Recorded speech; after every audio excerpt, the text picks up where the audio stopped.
All right, so as we get started, just kind of a very quick review what we've talked about and what we're going to talk about tonight. We started Friday night with the idea that God is a planner and we were created in God's image. And so if we're made in God's image and God is a planner, it makes sense that God wants us to be a planner too, especially when it comes to our finances. So we talked about what that looks like and that all of us should have a plan. Last night, in addition to having a plan, we talked about the fact that the Bible speaks about debt. It never says that debt is a sin, but it never speaks about debt positively. And so the more we can get out of debt, the more I believe we can truly follow what God's plan for us in our life. And so now today, having talked about being a planner, having talked about mastering debt, we also want to talk about the savings and investing side. And I've entitled it, Making Sense, which is an understanding, and Making Sense, which means making our money productive for savings and investing. So to get this started today, I want to talk about, first of all, saving makes sense, but hoarding is a hazard. So before we get too far into the saving and investing, we need to understand that we don't want to be a hoarder. How many of you here have seen the TV show Hoarders? Okay, there are people out there who hoard things, and I've seen maybe parts of an episode or two. And by the way, I have some relatives that were kind of leaning in that direction. And so you go into the house, and all there is piles. Like you open the garage door, and it's packed full. You can't even walk in. You walk into a house, and there's little narrow pathways between stuff that's just stacked floor to ceiling. There is an issue with some people where when they get something, they can't let go of it. They have to have more and more. And the question is, if you have a house piled floor to ceiling of stuff, are you actually using it? No. Is it productive? No. That's what we're trying to avoid. And I want us to think about that in the sense of when we're saving and investing money. Are we actually making it productive, or are we just hoarding it to hang on to it? Now, Ben Franklin said, a penny saved is a penny earned. So if we are saving at least conceptually, it's a good idea. And God encourages us to be savers and to be prudent with our funds. But how do we know if we've taken it too far? And so how do we know when savings becomes hoarding? So I want to talk about something here. How many of you here remember the story of the faithful steward in the New Testament? So Jesus gives the parable about the master who travels to a far land, and before he goes, he gives the one servant, I'm going to give you 5 talents, another servant he gives 2, and then the last servant he gives 1 talent. And when he's gone, the Bible says that they bought and sold, and he comes back, and the first guy says, here's the 5, but I'm actually going to give you 10 back. Well done, good and faithful servant. And the one with 2 says, I'm going to give you 4 back. Well done, good and faithful servant. And the third one says, well, here's your 1 back. I know you're a tough guy, and so I just buried it, and I'm going to give it back to you. And what is the response from the master? You wicked servant. And the guy's like, well, I kept it for you. You told me to. Anyway, the point of that story is about making it productive. And so what I want to talk to us about is that story, the master leaving and giving it to his servants. We can probably understand that better if we understand, I'm going to use kind of a legal sense, something called trust law as it exists in the U.S. About 21 years ago, my grandfather passed away. Awesome man, probably the most influential in my life. I still miss him to this day. Before he passed away, he set up something called a trust. It was a legal document that says when I die, or even if I'm alive and incapacitated, here's what I want my money to do. So it's a set of instructions, a legal document, and as part of that legal document, he had to name something called a trustee. Well, and he named me. Since this was a business that I was in, he said, Jim, I want you to be my trustee if anything happens to me. No problem. I said, I'm happy to do that. So when he died, all of his assets went into this trust. Actually, he had already put the assets in the trust.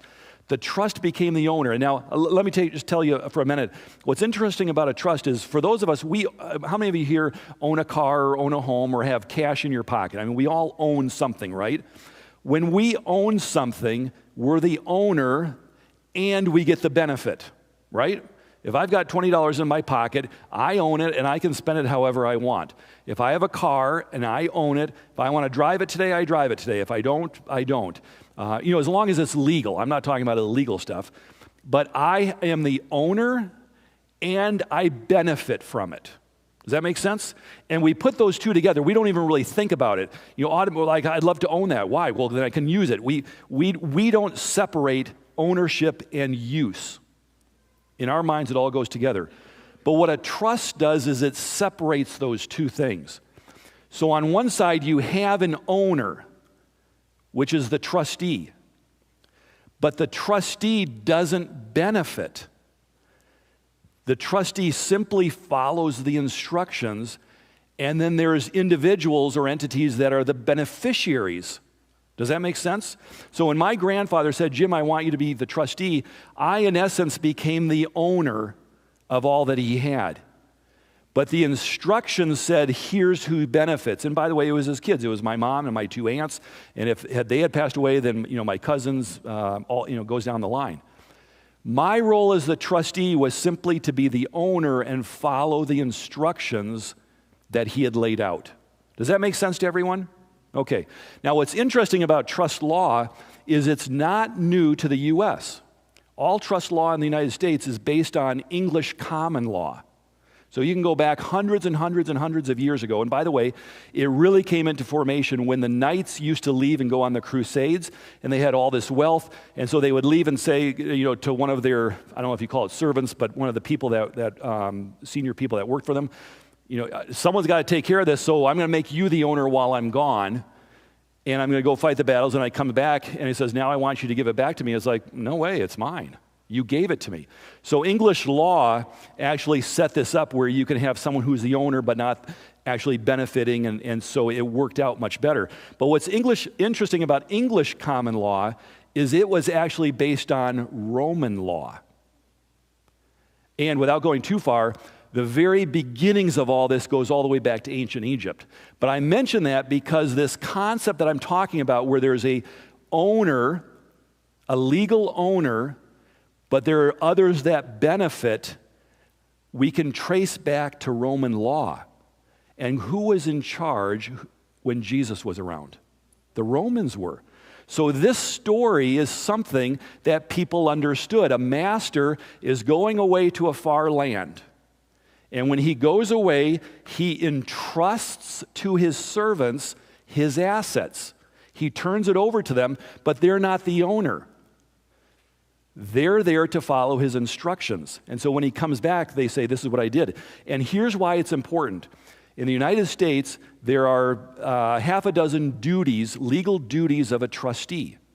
A duty to be loyal. So if there's a document, when my grandfather passed away, I had a duty to be loyal to what he wanted. I couldn't say, well, now that I'm the owner, I'm going to make the decisions. I had to be loyal to that. Another one of the duties is a duty to be productive.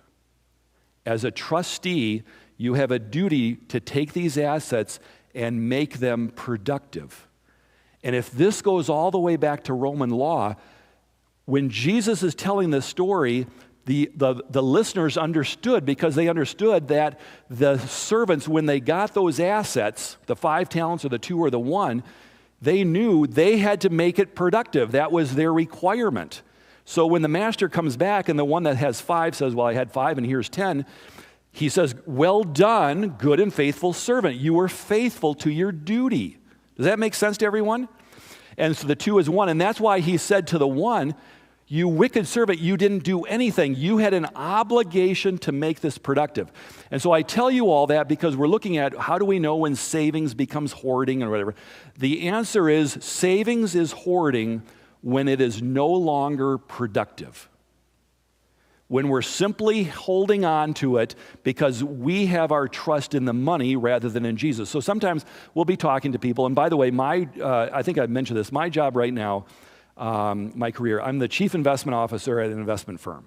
So we have clients that will come in and they'll talk to us, I want to do this is my goal, how do I invest, whatever, and we help them with that.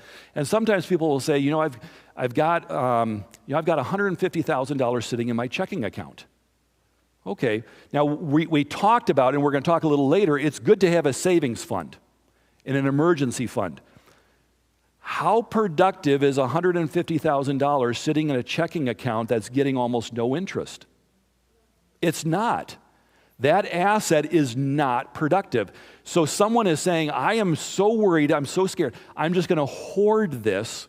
And I'm not going to tell you guys at what level, a specific dollar amount, but I'm going to ask you guys, when you take a look at your assets, are you hoarding something because you're worried and afraid? Or are you taking what God has given you and are you making it productive? And at some point, I would tell you, most of us, we could probably, if we're honest, we would say at some point, I have enough assets that give me what I need, and everything in addition to that is probably hoarding. I'm not getting any additional benefit from it. Now, for many people, most people, we don't run into that problem where we just have too much money. It does happen at times, but we just need to be careful with our mindset. So savings on its own becomes hoarding when it's no longer productive. So here's how much money should I actually have in savings. Number one, let's define what savings is. Savings is defined as money in a risk-free bank deposit account or money market fund. Something that has a stable value. That's how I identify a savings account. It's something where we don't have to worry about fluctuation of principal. Now, you might be getting 0.5%, maybe 1%, maybe your money markets today are paying, if you're lucky, you might even get as much as 4 or 5%. But we know that tomorrow it's going to be the same value and I'm just going to get interest on it. So a non-risk asset, that would be savings. So how much should we have in savings? Number one, if you don't have very much in savings, we talked about one of the ways to avoid debt is everyone needs an emergency fund. So I'm going to encourage you, there should be at least a minimum of $1,000 in an emergency fund. Now that's the initial. If you haven't done anything else, that's where you want to start. Get money into an emergency fund so that if all of a sudden, the tires blow out on the car and you got to get another set, or the refrigerator dies. I mean, we got to have tires and we have to have refrigerators, right? So have an emergency fund so when emergencies happen, there's a place to go. Ultimately, though, what you want is you want a long-term emergency savings fund that has 3 to 6 months of expenses, not 3 to 6 months of income, okay? Because if all of a sudden we're not working, we don't have to worry about paying taxes on the money that we already have. We don't have to worry about tithing on money that we already have. So take a look. That's why a budget is so important, and monitoring how much we're spending each month is so important, because you want to have about 3 to 6 months of expenses. So something happens, you lose a job, you become sick, something like that. There's a buffer to keep us from going into more debt. So again, start with $1,000 as soon as you can, and build that up to about 3 to 6 months of expenses for savings. Some other things that you would want in addition to that, if you have future expenditures that you're planning on. So some of those future expenditures, periodic annual expenses. Now I mentioned that Sarah and I have 5 kids. They were all grown. At one point they were all in the house. They were on what I call, they were on the payroll, so you're paying for them. You want to know what it was like to pay auto insurance for 5 kids? Plus the 2 of us, and I think did we have 6 or did we have 7 vehicles? I think we had 7 vehicles, all right? Now my mortgage, the house that I bought probably 25 years ago, so my mortgage wasn't huge. I was paying as much for auto insurance each month as I was for my mortgage, okay? It's expensive when you have teenage boys on the payroll for your auto insurance. Now, I don't regret any penny that I spent, so I'm not putting that down, but I'm just saying it was expensive. And if you know anything about me, I would look at that and say I can pay that each month, or I can save 3 to 5% if I pay it all every 6 months. So I would set that money aside so that when the policy came due, I could pay it in full for the next 6 months and I could save a few dollars. So periodic annual expenses, taxes on your home, another great place to have a savings account. Down payment for a home. If you haven't bought a home or you're thinking about it, have money for the down payment in a savings or money market, something that doesn't have a lot of risk. That's a great place to go. So this is something in addition to your emergency account. Education costs. Now, some people would argue, well, let's put that into an investment account. There's nothing wrong with that. But if you're worried about fluctuation and volatility, having a savings account is not a terrible place either for your education costs. And then finally, retirement. Now, we're going to cover the retirement under the area of investments. But those are generally reasons that you want to have a savings account. By the way, another one, we talked about this, periodic annual expenses or known future expenses, buying a new car. Very, very smart to say, every month I'm going to set some money aside into an account so that in 3 or 4 years when I know I need to buy another car, whether it's a new car or a new to me, a used car, set that money aside. And when the time comes now, you don't have to take out the loan for it. And by the way, usually the money that we can earn by savings is less than the money that we can save by not borrowing. And so my point is, someone would say, well, if I'm not going to use my savings because I'm making some money on that. I'm just going to borrow the money. Well, does it make sense to borrow at 5% so we can get paid 3%? No, it doesn't. If I pay that in full, I am guaranteed that I'm saving 5% by not taking out the loan. So those are very good things to have for savings. And then let's talk a little bit about the philosophy then of retirement. But before we do, any questions on the savings part? Yes, go ahead. What savings accounts do you use? Do you use like SoFi, anything like online savings account? They seem to be giving like 4.5%. You could do direct deposit there. Do you have any experience with those? Yes. So the question for the listeners or those that are watching, what recommendations would I have for a savings account, and have I used any of the ones online? Yes, I have. Now, I've typically in the past used bank accounts. So we have a bank that pays 3% on checking. Great. So I can use the money every day, but I'm getting 3%. I also have an account where it's actually an online brokerage account, and I can buy money market mutual funds. So it's kind of familiar to a high yield savings account.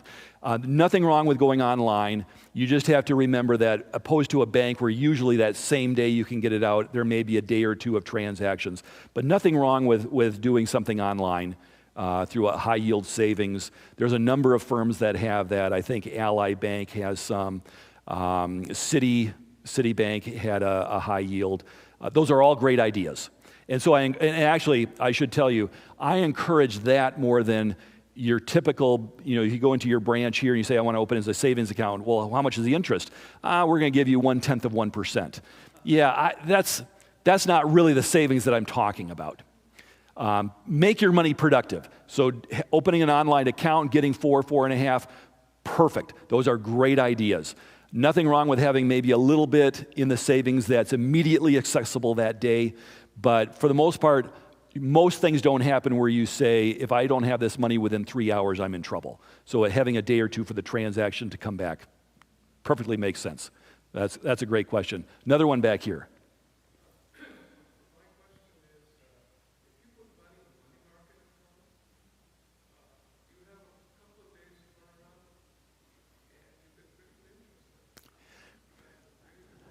Yes. And in fact, that's exactly what I do. The comment was that money market, even though it may take a couple days, this gentleman is saying it's a very good option, and I absolutely agree with that. And one of the things I would tell you is that back in 2007, 2008, when we had the financial crisis, if you guys remember that, there was a money market fund that actually, the phrase was, it broke the buck. Normally, money market funds every single day are valued at $1, and it never changes. You get your interest, so you're earning interest, but the actual value of the shares you hold stays exactly at $1. And because of the financial crisis, one money market, it dropped. And everyone was panicked. What's going to happen now? Because we don't think about money market funds ever changing value. The government made some changes to the laws for money market funds and what they can invest in. It has to be super, super short term. This may not make sense to you, but usually it's 7 to 21 day rolling paper.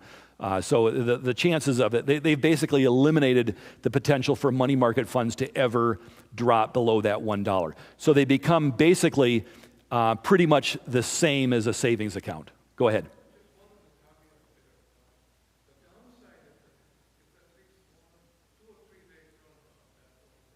Yes.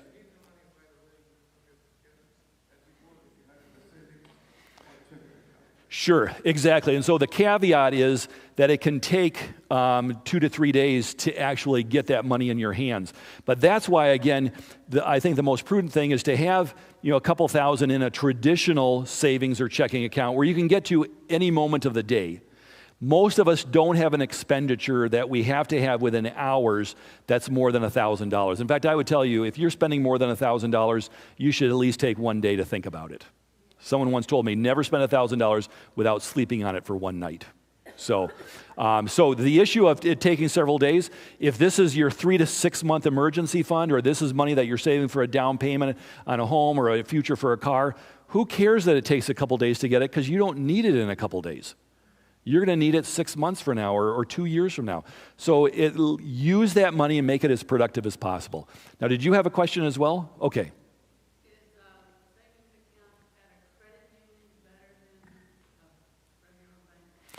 The question is a savings account at a credit union better than at a regular bank? From a yield perspective, typically yes. Credit unions have a tendency to pay higher rates on your savings or checking and lower rates when you borrow. It's just it's a legal structure and how they have to how they're set up by the federal government as a credit union versus a bank. But they're also, I believe, just as safe and secure. So credit union is a great place to go. Great place to go. Awesome questions. Any other questions before we move on? All right. So let's talk a little bit then about how to save money. All of us want to save money. And by the way, the topic here, not just how do we save and get more money to set aside, because people are like, how in the world am I going to save or set aside 3 to 6 months of income? And that's a lot of money to get into savings. Well, it's the same as getting out of debt. How do we get out of debt? Well, we need to find places where there's money that we didn't realize there was before. So let's take a look how to save money. Number one, one of the best ways to save money is to get rid of your debt. So get rid of debt as fast as you can, and now you've got all this extra income that you can use to save. For many of us, it's going to take a little while before we're out of debt. So is there anything else we can do right now? And the answer is yes. Cut down on expenses. Now, I'm not talking about, okay, I can't eat anymore or I can't drive anymore, because we have to eat, we have to drive, we have to have electricity at home. Are there some things, though, that we can do that cut down on our expenses? And by the way, most people are looking for, how can I save a huge amount somewhere? And that's usually not where we find our savings. Most of the time, instead of taking a look at one big thing, take a look at 10 or 12 small ways, and when we add it up, it becomes a big number. One of those ways is groceries. Now, most people, when you go to the grocery store, we have our habitual things that we buy, but believe it or not, there's often lower-priced alternatives that taste just as good. I know some people I've heard say, don't feed me the Walmart Cheerios because they just don't taste like General Mills. Maybe that's true, maybe it's not. But my point is that you can save a lot of money on groceries by deciding I'm not going to buy name brand. And probably it's going to taste just as well. Now, Sarah, for instance, loves shopping at Aldi. And I had no idea how low the price is. Like, that's just incredible to me, how much money you can save shopping at Aldi. So there's places that you can go on your groceries where you can get good quality and it's much less expensive. So groceries happens to be one of the biggest budget items for a lot of families. Another place, buy generic, whether it be groceries. The other thing, and I'm just going to make a confession here, for years, I was just philosophically opposed to going to Walmart, okay? It's like, hey, I'm not saying that it's a bad place. I don't want to shop at Walmart. So a few years ago, I was turning more and more things over for Sarah to have fun with, and she would say, hey, I think you need a new pair of shoes. I'm going to get you a pair of shoes. And she would come home and say, what do you think of those? I was like, those are awesome. I love those. And I would say, where'd you get them? And she would just smile. And I'm like, you got to be kidding me. You got those at Walmart? Yeah. Well, I'm like, they're awesome. So she's coming home with shoes, and they don't cost $129 for the shoes at some name brand. They cost $29. So, and they work just as well. So my point is, look for ways to still get something good, but it costs a lot less. There's significant value in that because it allows us, we're now saying, God, you've given me something. How can I make this go as far as possible for what you intended? So buying generic, and that may mean for me saying, okay, I'm going to wear my Walmart or even Sam's Club, maybe even a Sam's Club shirt or something. Actually, I take that back. Sam's Club, I'm just going to be honest, Sam's Club doesn't make a tall, slender cut. I'm just going to be honest. So I have a problem buying a lot of clothes at a store that's not specific to guys that are 6'5". But shoes work out fine. Some other areas, reduce energy costs. We don't have to have it 68 degrees in the summer with the air conditioner and 75 in the winter with the heater on. All right? We can do just fine with maybe the high 60s in the winter and mid 70s in the summer. I know it probably gets kind of warm and steamy here, I'm going to guess, in July and August in Kentucky. West Michigan does too. So we're not saying that you never use the heater, you never use the air conditioner. But it's amazing moving that just a few degrees oftentimes is a 10, 20% saving. And again, we're not looking for hundreds of dollars a month in just one place. But if you could save $10, $15, $20 every month on your energy, now all of a sudden you've got $200, $300 at the end of the year. And that's just one place. Some other things that we can do. Review your mobile phone costs. You know, it's very, actually mobile phone, I would tell you anything that has to do with technology, how many streaming services you've signed up for. A lot of people sign up as like, well, it was only 10 or 15 bucks this month, per month. That's nothing. And so they added on, oh, here's another one I can get for 10 bucks, and I can get that one for, and all of a sudden you look at your bill and your statement, and you've got 6 or 8 of these that are going out, and you've got literally $100, $150 just in that. If you take a look at your phone bill, do you really need, if you take a look at your usage, do I absolutely need the highest speed unlimited? Maybe not, especially if you have a large family. Maybe you can get away with, when we're home, we're just using the Wi-Fi, and we're out and about, we don't need unlimited service. I'm not telling you guys what you have to do. I'm simply saying take a look at what you're actually using and make sure that what you're paying matches what you're using. Now, what's interesting about this, and I'll go on to the next one, review mobile phone costs, cancel unneeded subscriptions and memberships. I gave this presentation up at Michigan Camp Meeting about a year and a half ago, and there was one of the ladies that was in the meeting, actually a friend of mine. She and I went to Andrews. I remember her working at Andrews University, and I had known her because she lived in Grand Rapids, was part of the school there. And so we were good friends, and she came to the meeting, and she listened to this and said, yeah, that I should probably check that. She went back to her room that night, looked at her credit card statement, and realized that she had signed up for something free with 30 or 60 days to cancel, and she thought she had canceled it, but for whatever reason, it hadn't been canceled, and every month was charging her $150 a month. Okay? She called and said, I thought that this was canceled, and they said, I don't know if they said, no, you didn't, or if they said, actually, you did. Whatever it was, they agreed to refund the last 4 months. She came in the next morning and said, not only did I cut $150 off of my expenditures, but I just got a $600 credit. Simply by reviewing the statement and making a phone call. So I'm telling you guys, look at where your money is going out. If you're not, like I have a tendency, I shouldn't say tendency, I habitually every month reconcile my savings, my checking account, my credit card, all that. I want to know where everything's going because that's just who I am. So if something shows up that's unusual, I know right away what's happening and where it's going. I'm not telling you that you have to do that all the time. But periodically check to see, is there something coming out that I may not be aware of that's costing me money? Because that's how we end up losing money. It's typically not one big expense. It's all the little leaks that keep coming out of our accounts. Go ahead.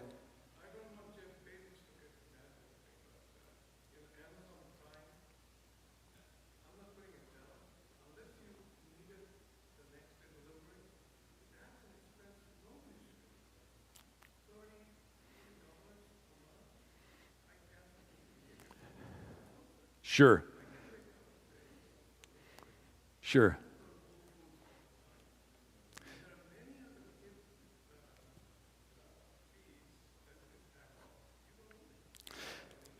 Yeah. So the gentleman, again, is mentioning, like, for him, he sees no need in having Amazon Prime because whatever the benefits are from that extra cost are not significant to justify the cost.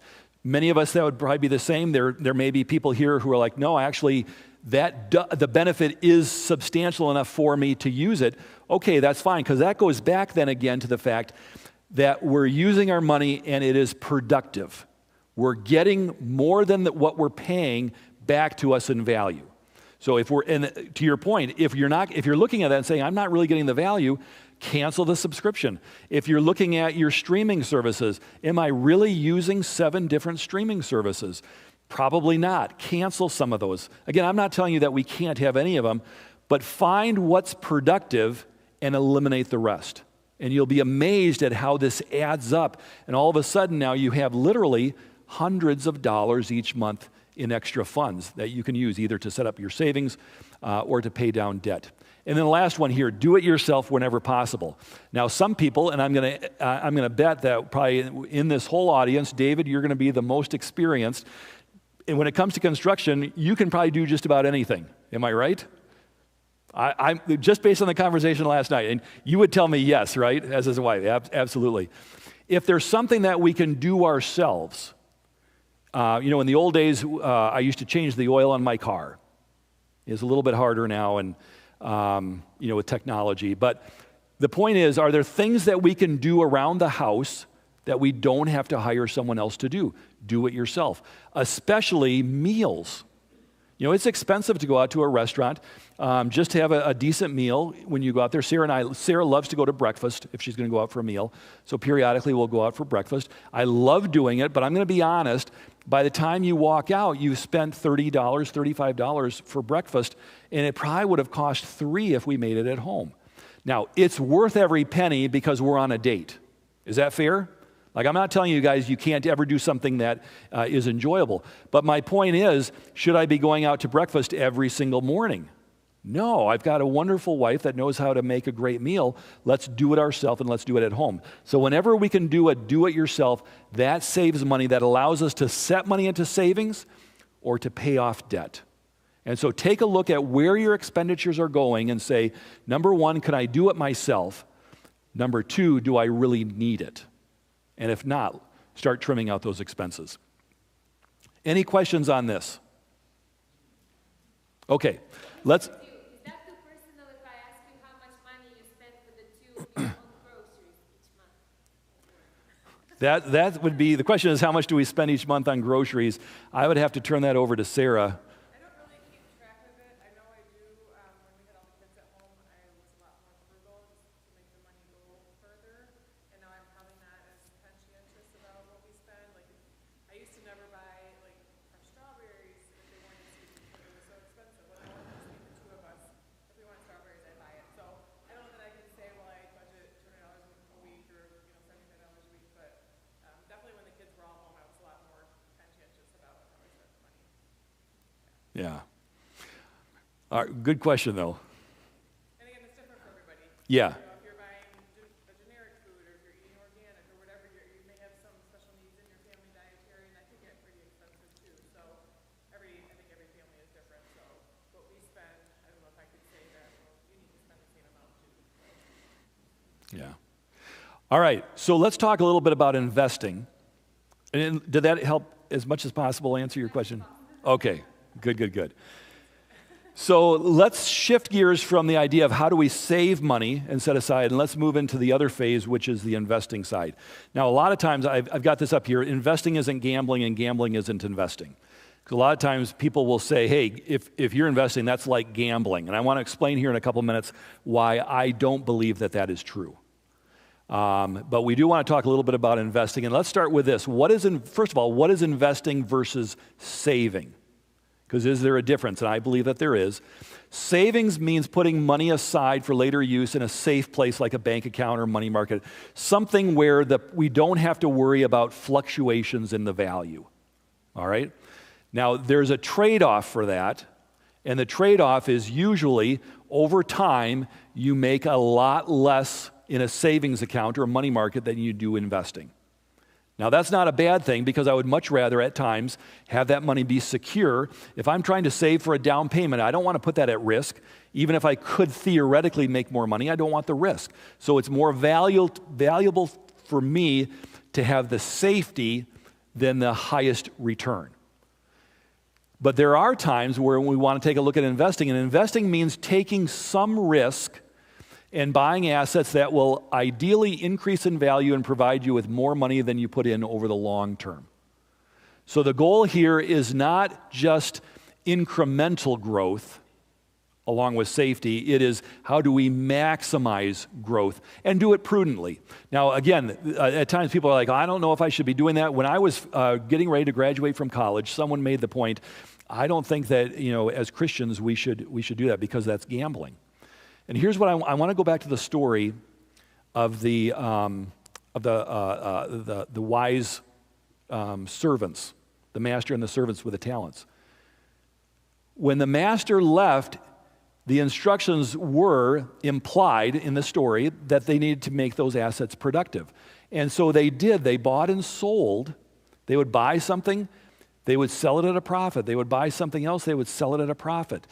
Anytime we buy something for purposes of appreciation and turn around to sell it, there is some degree of risk. Prudent risk. Okay, I'm not talking about going crazy, but you can take prudent risk and we can have our assets grow. The idea is that we do it in a way that we believe that the odds are very significantly in our favor. And so I'm going to talk a little bit about that. What is investing versus gambling? Number one, if you want to know what's the difference between investing and gambling, are the odds in your favor or are the odds against you? Now, in Michigan, we have casinos. They're legal. We have a number of Indian tribes that support or run them. Are there casinos here in Kentucky? By the way, I'm thrilled to know that you guys don't even know. That's the best answer. But whether they are here or not, you can go to everyone knows you can go to Las Vegas or go to New Jersey, and there's going to be casinos. There's Keeneland. Okay. Oh, yeah. All right. Horse betting, absolutely. How did I forget that? I'm so sorry.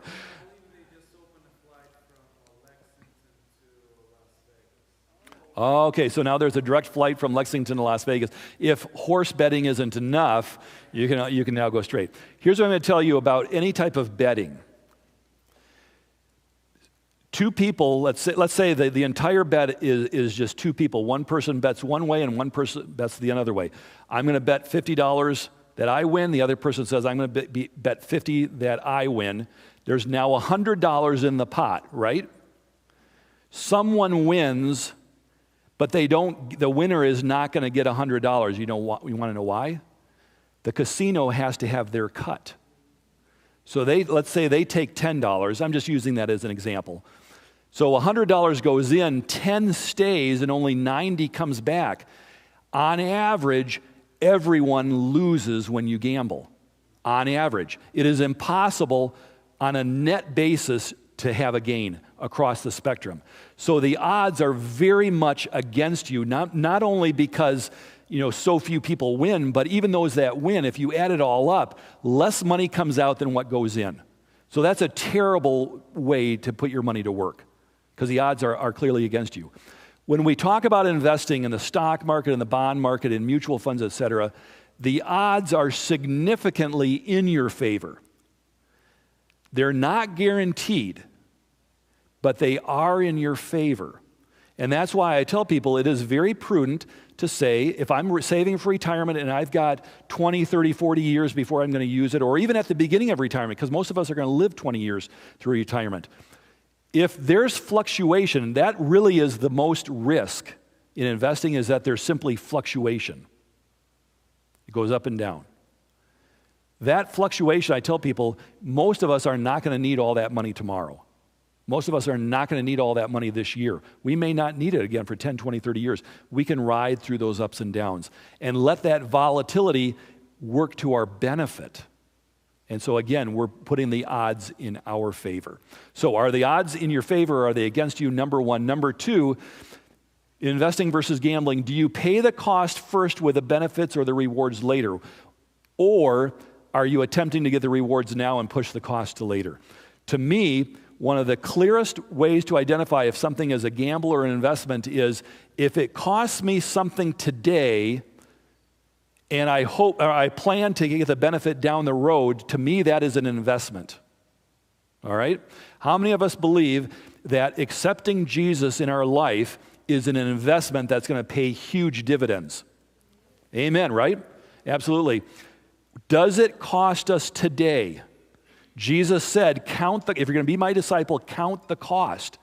It costs us to go against our human nature today in order to reap the unbelievable benefits of eternity with Jesus Christ. To me, that is an investment. Now, you go back to, and I love the text that talks about Moses. Moses, rather than enjoy the pleasures of sin for a season, chose instead to be counted among God's people. He could have had the benefit today and paid the cost later. To me, that's a gamble. Anytime they say, enjoy it now and the cost comes later, to me, I say that is likely a gamble, not an investment.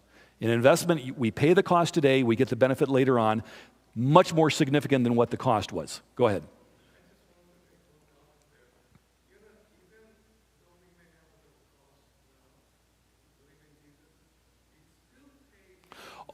Yes.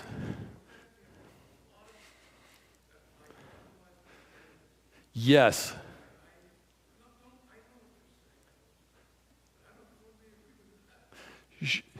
Thank you for that clarification. And for those watching or listening, you made a great clarifying point.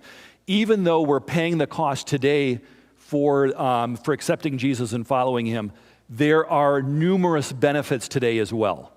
The ultimate reward is heaven, but even today we still benefit. So thank you. That was a great qualifier. I don't want us to leave here thinking that serving God is only bad today. There are amazing benefits. In fact, I remember my mom saying when I was much younger that even if for some reason the story of salvation wasn't true, following what we're told still gives us a better life today. All right, so thank you. I didn't mean to imply that we don't have any benefits, so I'm glad you brought that up so that our listeners know that as well. But again, primarily when we're looking in the realm of investing, if there's a benefit today, it's probably a gamble. If there's a benefit down the road and we're denying something today, that's more of the investment. We're setting it aside for a future benefit. Does that make sense to everyone? Okay. So let's take a look at some of the different ways in general that people invest and how to know which one would work best for us. Now, in the end, I'm going to tell you what works usually the best for most people is some combination. But for those of you who say, I hear these words or these terms, I don't really know what they mean, the most common is we see stocks and we see bonds. And this is what it looks like, the characteristics of each. Stocks is something that you own. When you buy a stock, you're actually a part owner of a company. Now, that company could be Amazon, it could be Apple, it could be Ford, General Motors. I mean, there's literally tens of thousands of companies or corporations, here in the U.S. and around the world that you can invest in. But you become a partial owner of that company. What that means is kind of like our home. When we buy our home, we own it. If the price of the home goes up, do we benefit? Absolutely. Now, we may not sell it that day just because it went up, but the appreciation happens, we own it, we own that appreciation. If something happens and the price of the home falls, do we take the loss? We do because we're the owner. So stocks are the same thing, but instead of owning a home or land, you're actually owning a corporation. We make money through price appreciation in a stock. Now, many stocks also, not only does the stock price go up, but you can also, the companies will say, we made money this year and we're going to pay some of that to you in the form of a dividend.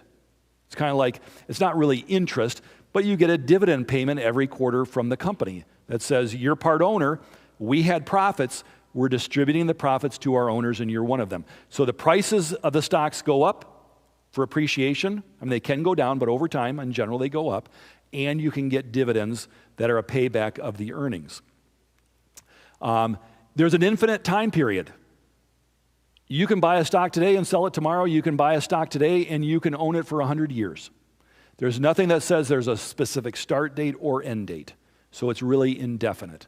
And then the last thing is that stocks do tend to have higher volatility and higher risk, but they also give the higher potential return. So for some people, potential volatility, I don't care. Some people are wired where that just does not bother them. And this can be an outstanding investment. And I think it's something that most of us should have, at least to some degree, in our portfolios. And I'll explain why later. Some people are like, you know what? I can't sleep at night if I'm thinking that it's going up and down. I often tell people there is not necessarily a lot of bad investments, but many times there are investments that are not a good match for you. And so for some people, this is not the best match. But those are the characteristics of stocks. Bonds are a little bit different. A bond is a type of a loan. We're not borrowing from someone else, but a corporation, again, let's use AT&T, for example. AT&T needs some cash flow to fund something. They don't go to a bank. They come to us as investors, and they'll say, and actually, I'm going to use a better example.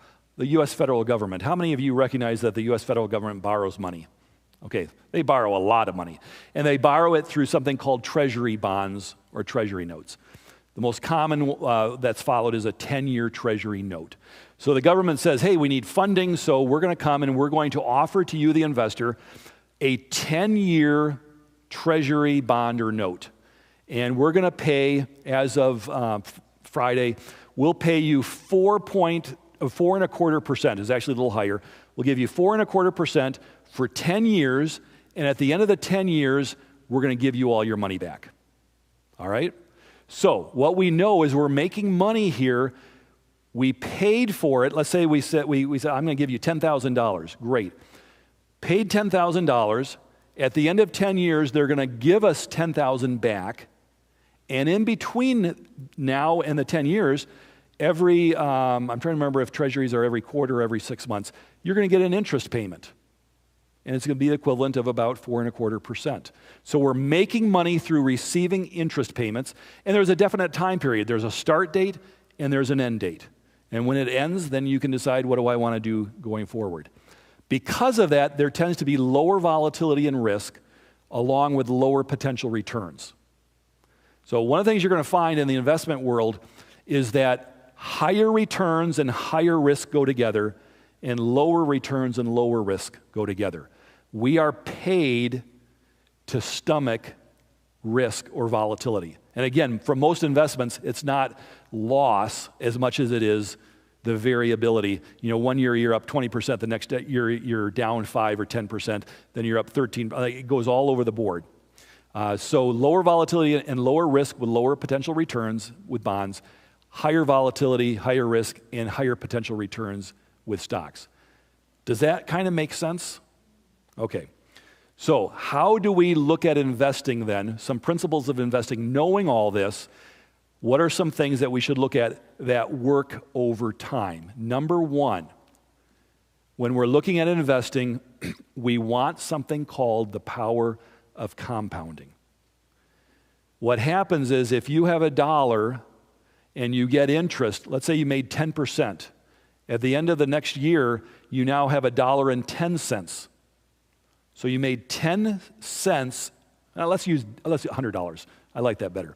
You had $100 and you made 10%. So how much do you have the next year?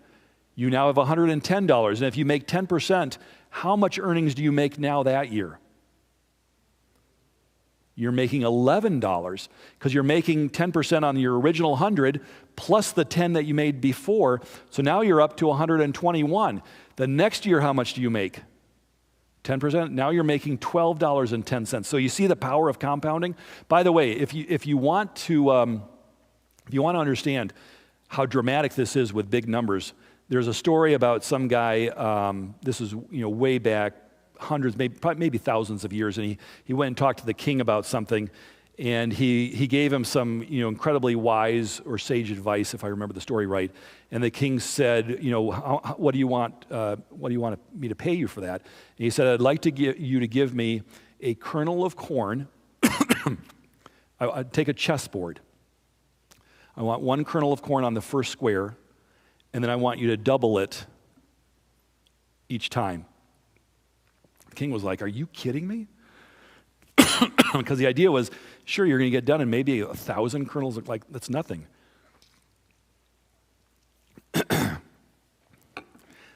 By the time they calculated how many kernels of corn that would be at the end of just that chessboard, it was more than all the corn in the entire country. That's the power of compounding. We want to use, now, of course, that's doubling. Most of us here are not going to double our money every single year.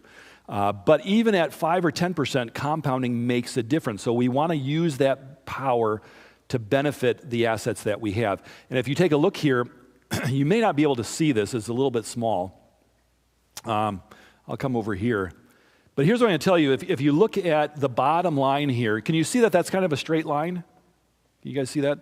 So down at the bottom is inflation and something called T-bills. T-bills is kind of like savings or money market accounts. It would probably be the best explanation.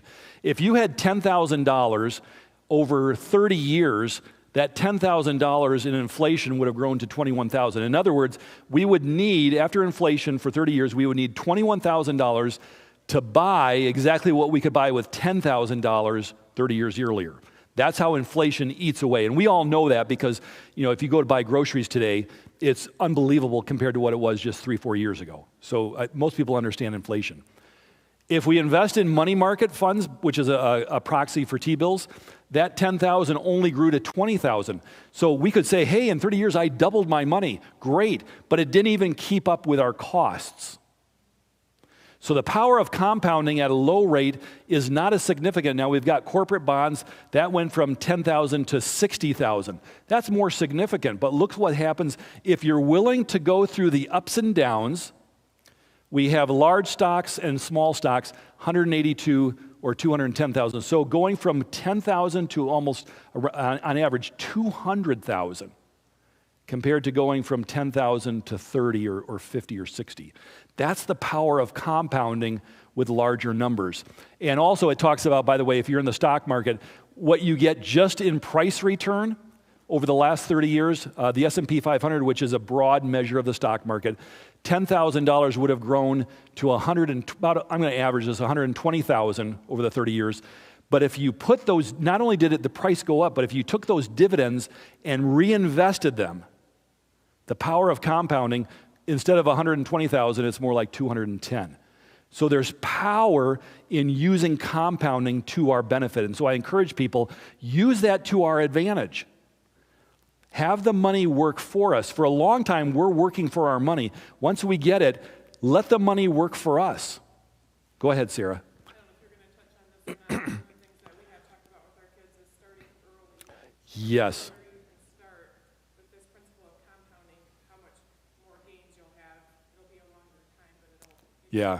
Yeah. So Sarah's talking about one of the principles we talk to the kids is start early.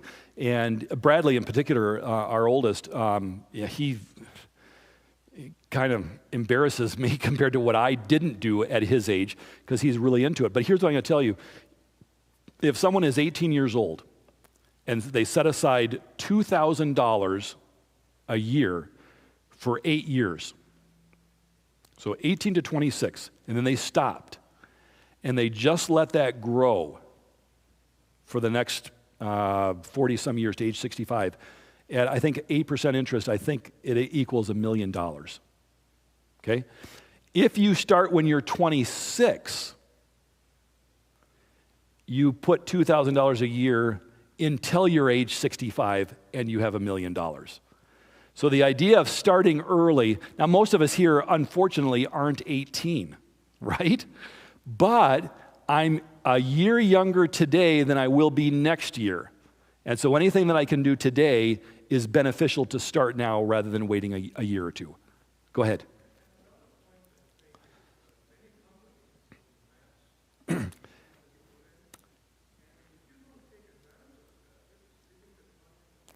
Absolutely. That's right.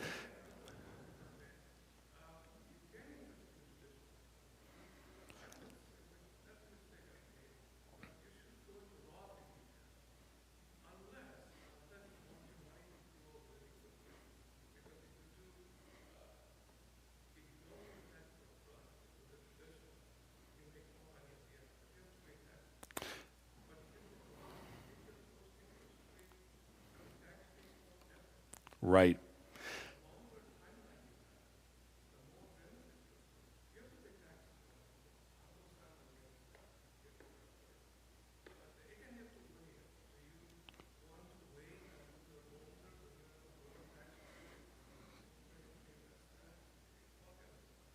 Yeah, those are some great points. So the gentleman was mentioning, by the way, I'm sorry, I keep calling you gentlemen. What is your name again? Albert. Okay, Albert, thank you so much. Albert was talking about that in this concept of saving, if you have an opportunity to save through a company retirement plan where they match your money, that's a no-brainer. That's free money. Never give up that opportunity. That's one of the best places you can ever save. And not only is that a great benefit, but doing it as a Roth version. And I'm not going to spend a lot of time. Roth simply means that you pay the tax today on the money that goes in, but everything that comes out, including the earnings, are never taxed. Huge benefit, especially the younger you get started. If you guys are interested, I'll take some time afterward and we can talk a little bit more. But again, Albert, great points there. For this, the idea is let compounding work for you. It's to our benefit. The other thing I'm going to mention is volatility is normal. So don't let that derail you. You know, a lot of times people are like, and my grandfather told me the story. He bought some stock, I think it was back in the late 60s, early 70s, and it went up a little bit and then it dropped. And he called the guy and he said, I'm out. Just, close me out. I can't take this.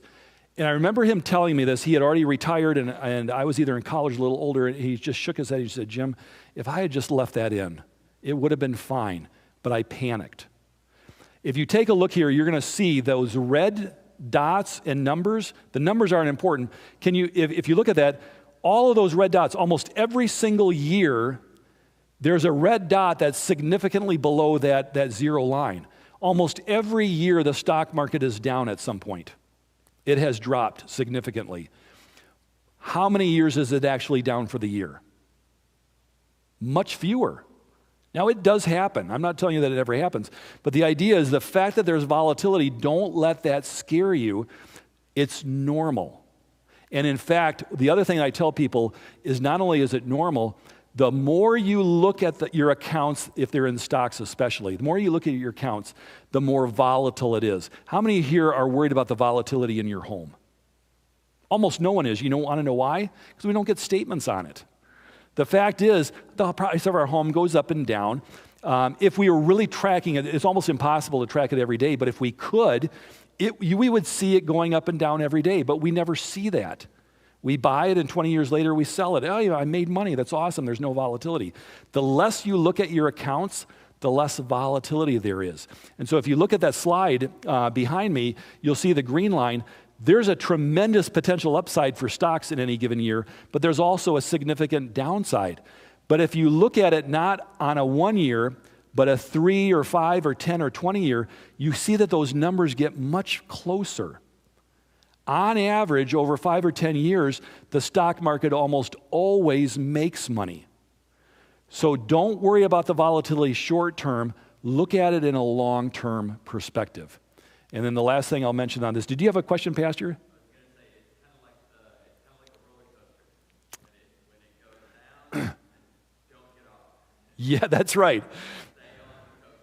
That's right. And sometimes it feels like the roller coaster where it goes down faster than it comes up. But in the end, the averages is it does come back. And that's very good. Albert, I'll take your question, and I'm going to jump to this next one. Okay.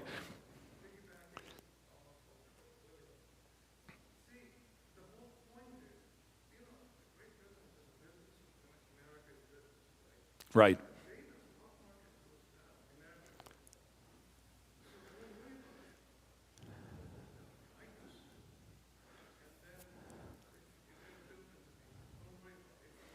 That's right.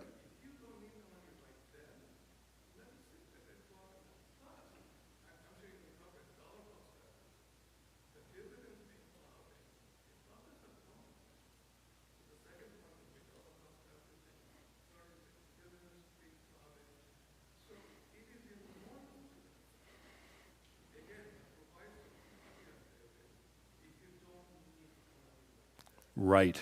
And that's why we invest long term, but we have our short term money in something stable. Because we don't want the market to be down 10, 20%, and that's when we have to pull it out in a week or two.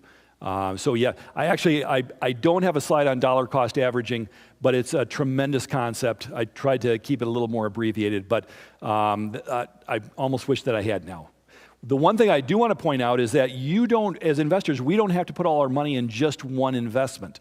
In fact, if you look at the slide here, this is the power of diversification. If you look, you see all those different colors. Every one of those colors is a different type of investment. Large stocks, small stocks, international stocks, bonds, real estate, cash, whatever. There's a number, corporate bonds versus treasury bonds. If you look at that, do you see any absolute pattern? The answer is no. The ones at the top are the best performing for the year. The ones at the bottom are the lowest performing. Usually, we would expect cash to be lower performing over time, and there's some accuracy. But if you look, that white square in the middle, that's a diversified portfolio. There's tremendous stability. There are some of those colors where they're in the very top one year, and the next year they're the very worst. That's a lot for people to stomach, the ups and downs. But a diversified portfolio where you have money in different asset classes provides more return and less risk. And isn't that really what we want? We know that there's low risk, low return, and there's high risk, high return. And a lot of us usually want to be somewhere in the middle. But what if we could have moderate risk, but something between moderate and high return? You see what I'm saying? Like we're getting a little extra return without taking any extra risk. And that's what a diversified portfolio does. And that's why I encourage, for our clients, we build diversified portfolios because over time it makes the most sense. Some are diversified more aggressively because our clients are aggressive. Some are diversified but more conservative because they're more conservative clients. But diversification works. And the last thing, like Albert was saying, don't jump out of the market. If you look at this, the bar on the far left, that's what the market does on average. The stock market, I don't know if you can see the numbers, fully invested at 9.8% return on average per year in the S&P 500. So in the stock market, around 10%. Okay? How many of you here would believe that going into last week with the election, there were people that said, I'm worried about what's going to happen, and I'm going to take my money out because I'm just worried? How many would believe that people did that? Okay? You want to know what the stock market did Wednesday morning? It was up 3.5%. And it's up since then a little bit as well. So, or actually, the Dow was up, I think, 3.5%, the S&P a little less. But the point is, if you're going to average 10%, and in one day you were out and it went up 3%, you're now going to get 6 to 7% for the year, just because you missed one day. And by the way, I'll be honest with you, I tell people all the time, I'm not going to get deep into the election because I know that that can be a very divisive topic. But here's what I'm going to tell you. For the last 4 years, there's been a number of people saying the world's going to end because of politics. And now after the election, there's a number of people that are saying the world's going to end because of politics. And it's two different camps. But here's what I'm going to tell you. The stock market, while there's some change what happens based on who's in office, most of it doesn't come from who's president. All right? So I tell people, if you're worried about who's going to be the president, that's a worry that you have for a number of different issues, but it should not be your number one worry when it comes to investing. You have to set that aside. I'm not telling you that it's not important, I'm not telling you we shouldn't vote. I'm not telling you that issues aren't important. I'm saying from an investment perspective, There is far less implication to the investing market politically than what most people believe. And so people are jumping in and out because they're worried. They're worried because how they feel about politics, not because what actually happens in the investment world. So I encourage people, stay invested. There's going to be bad news at times. The market comes down. Guess what? That's a great time to be putting more money in because everything is on sale. We go to the grocery store. Do we like it when our food is on sale? Yes, we love it. When prices go up, we're like, oh, I'm so excited. You know, grapes are now $10 a pound. I got to get as much as I get. In the investment world, we love it when it goes up and we want to buy more when it's high. You make money in the market when you buy low and you sell high. When the markets fall, they're low. That is an awesome time to put more money to work. So impact on being out of the market. That's just one day. If you go 2 days, and we're talking about here, by the time you've missed 40 days, you actually have a negative return. And it drops very significantly from the just missing the 10 best days, you've cut your return in about half. So if you're going to invest, stay in there. Don't panic just because the markets drop. Make sense? Okay, so the other thing I'm just going to mention briefly, and then we're going to try to wrap up here in about 10 minutes. Faith-based investing. For some people, consciously, it's hard to invest in companies that go against our biblical principles. And one of the things I just want to let people know is that there are ways to invest. There are organizations that provide investments where they screen the companies that they're buying based not on ESG, which is the kind of a big buzzword, the environmental, social governance. I'm not saying that those are bad things, but those don't often follow biblical principles. They follow secular principles. And you could argue that many of them are still good. I'm not arguing that, but they're not necessarily biblical principles. Many people have said, you know what, I wish I could invest biblically, and there are ways to do that. And so if that's super important to you, consider that there are options for faith-based investing. So just a kind of a quick recap on investing. Invest, don't gamble. Harness the power of compounding. Harness the value of diversification. Don't panic at the worst times. And then invest in your values if that's something that's important. So the last thing I want to do here in just the last couple of minutes is I want to move from all these things about what we're doing really for our lifetime.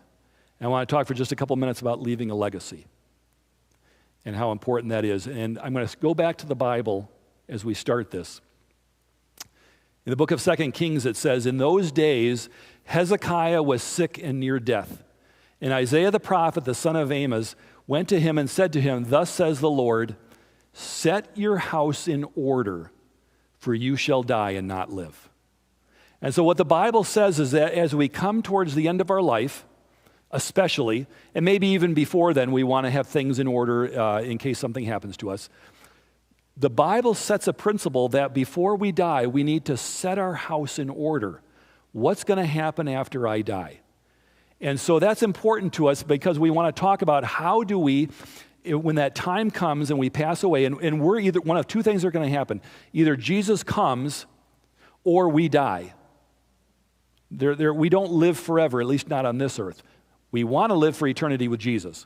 But we will either die here or Jesus will come again. So how do we leave a legacy when our life ends? Now, number one, I would tell you the most important legacy we could ever leave is a spiritual legacy. That surpasses anything else that we could ever do, is that we leave a spiritual legacy not only for our family, but for the others that are around us. Number two, we can leave a legacy of our character. Do we have the kind of character that people look back and say, like I talk about my grandfather. He was not perfect, but he was amazing.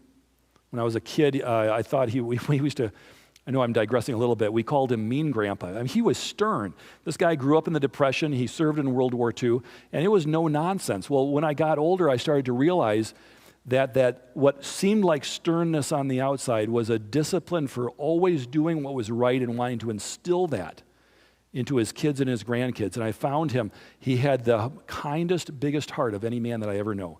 And so much of what I have in my life, I look back to the legacy that he's given through his character. We want to be that for our kids, for our grandkids, for our friends, for other people that we know, church members.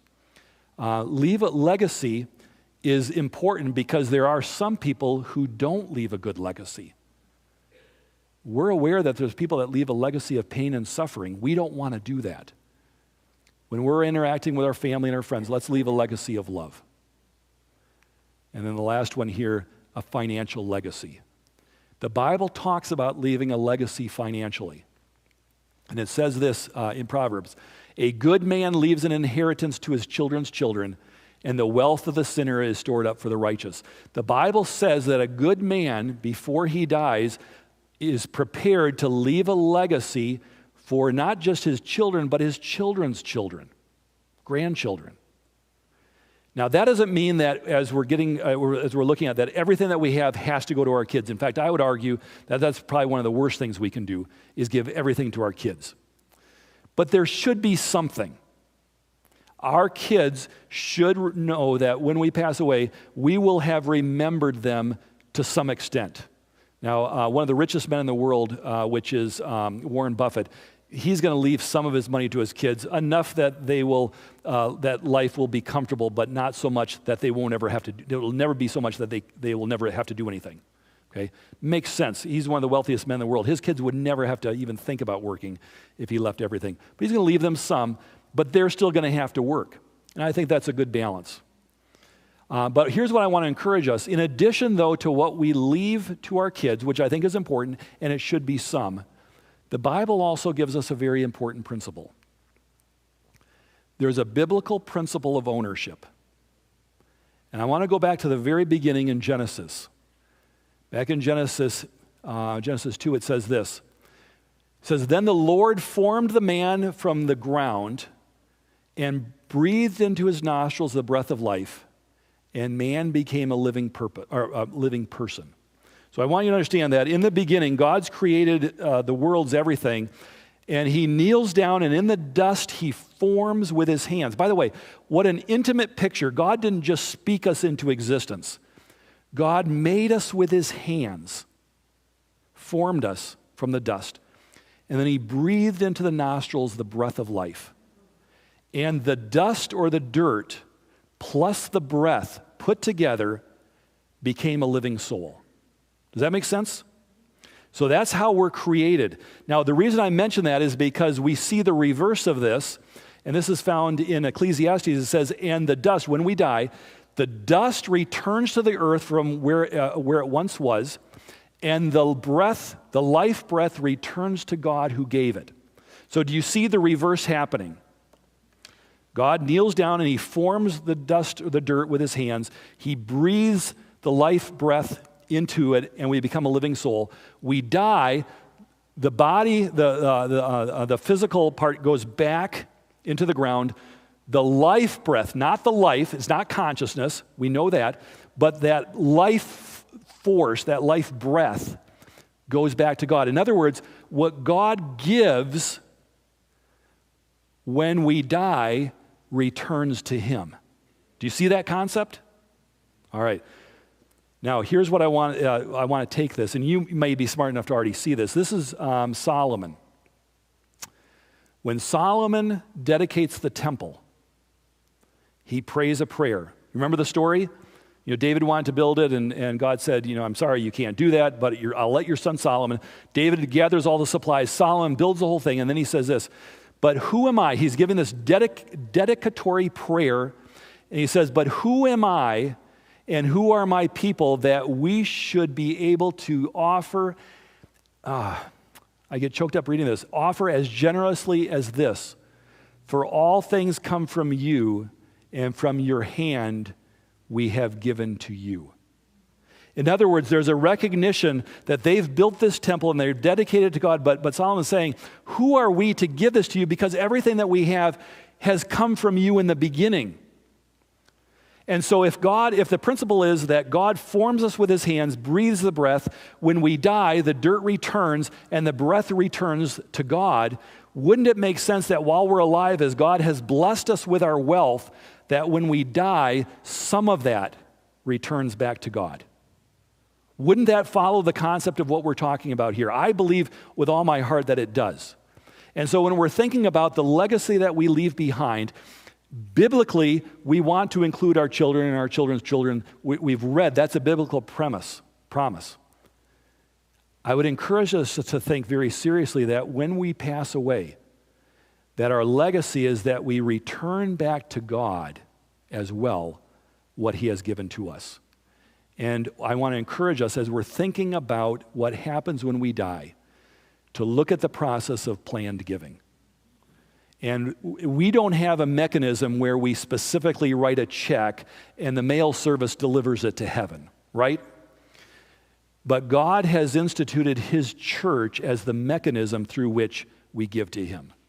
And so I'm a big believer that when we contemplate the end of life and the legacy, that we include the church as a way for God's mission to continue to go forward. I think it's a very, very sound thing to do.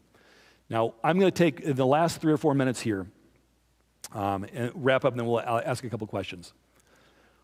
All of these things that we've talked about for the last 2 days, Friday night, last night, now this morning, are sound principles that work no matter what the situation is. If life goes on for another 2, 3, 4, 500 years, these are principles that I believe will work. I'm not sure that I believe that life is going to go on for another 2, 3, 4, 500 years. How many of you would agree with me? I believe that Jesus is coming soon. And so I want us to think that maybe we need to look at some of this even more seriously. And I'm going to use one last analogy. I've talked about the fact Sarah and I have done a number of events before, triathlons. I've done short ones, long ones, super long ones. I've done 5K, 10K, marathons, whatever. And what I've found is that in life, we always think when something happens, I'm going to rise to the occasion, right? This is going to be tough, but you know what? I'm going to will myself, I'm going to rise to the occasion. I've found that we do not, as humans, rise to the occasion.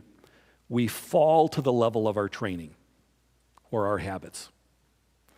And every time I would train, every single day, whether I was biking or swimming or running, I found myself that no matter what the distance, if I was running 3 miles or if I was running 15 miles, I may run faster that 3 miles, but when I'm running at a pace that I can sustain, okay? It's not like a 100-yard dash.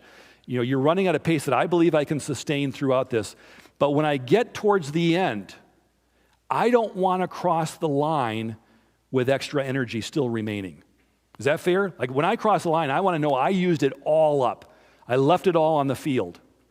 And so I would train because my goal is, as I'm coming close to the end, maybe the last half mile or so, I would start to pick up the pace. I would have run as much as I could, at as fast as I could that I could sustain. But as I'm coming to the end, I start picking up the pace. And I slowly start going faster and faster and faster and faster. Because when I cross that finish line, I'm in an all-out sprint.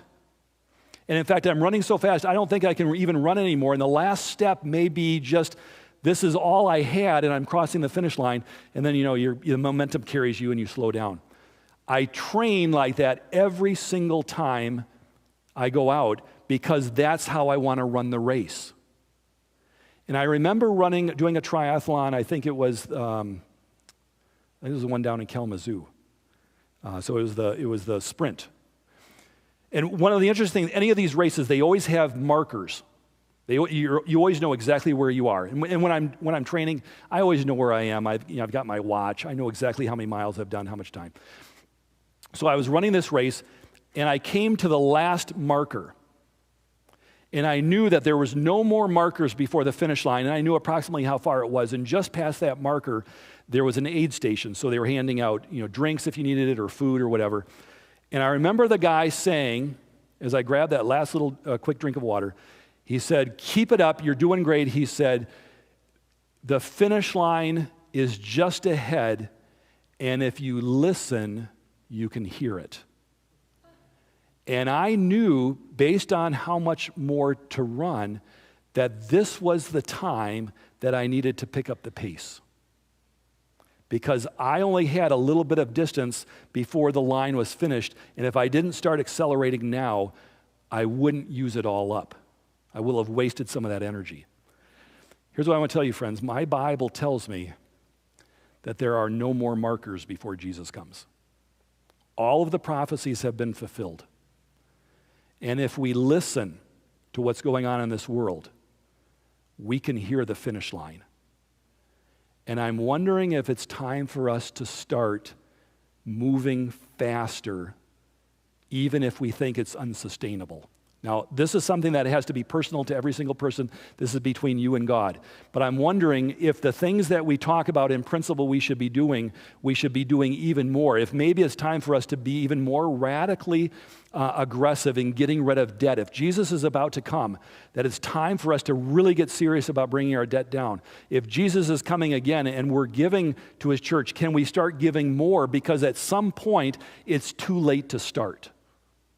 And so I want to encourage you, the principles I've talked about are sound principles, but I'm going to leave it to you and God for him to tell you where he thinks you need to be today. Because I believe Jesus is coming. And whatever wealth we have here today will be meaningless when he comes again.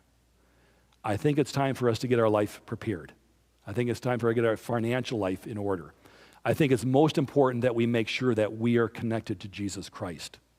And if we are, all these things will find their rightful place. And so if we go back to the question that the pastor asked at church yesterday, what is the most important thing? That when we leave here today, that we trust God. We trust him with our life, and we trust him with our finances. So with that, I'm going to close with a word of prayer. I think we're just a minute or two over, and we've got some breakfast, but I am going to hang out if you guys have some questions, and I'm more than happy to answer them. But let's close with a word of prayer. Dear God, thank you so much for the legacy that you've given us, the legacy of hope, the promise of salvation. Ultimately, Lord, that's why we're here. But we recognize that in part of the process of us being obedient to you and accepting the gift of salvation is that we trust in you, that we're connected with you, and we can manifest that trust in you by how we do things on a day-to-day basis. And that includes the assets that you've entrusted to us. Lord, help us to be faithful with every dollar that you've given to us, that we make good and wise decisions, that we counsel with you, that we look to the Bible as our source of inspiration. Lord, we long for your second coming, that you would come again and that we would spend eternity with you. But in the meantime, Lord, give us the opportunity to rightfully and properly prepare, that we may see you come soon. We pray this all in Jesus' holy name. Amen.